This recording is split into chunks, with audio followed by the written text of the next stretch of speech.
Marinades are a great way to add flavor to beef, but should you go dry or wet? Let's break it down. I'm Chef Noah. Welcome to Beef 101.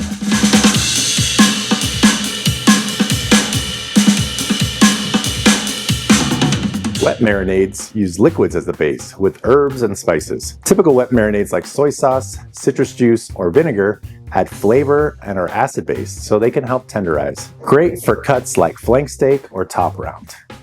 Dry marinades or rubs use spices and seasonings without the liquid. They create a flavorful crust when cooked, perfect for grilling steaks like ribeye or strip steak. Wet marinades need time, at least 30 minutes and up to 24 hours. These are typically refrigerated.